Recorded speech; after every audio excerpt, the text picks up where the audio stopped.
Hello বন্ধুরা, আজকেও চলে এলাম একটা রান্নার ভিডিও নিয়ে। আজকে একদম ছোট করে ভিডিওটা করেছি, বেশি বড় করিনি। দেখো, ইলিশ মাছটা ভালো করে নুন হলুদ মাখিয়ে ভেজে তুলে রেখেছি।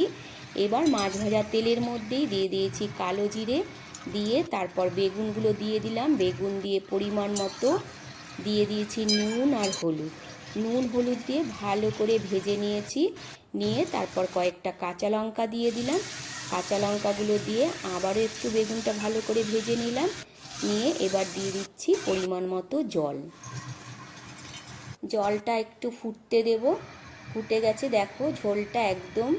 এবার দিয়ে দিচ্ছি ভেজে রাখা মাছগুলো দিয়ে আবারও একটু ঝোলটা ফুটিয়ে নেব।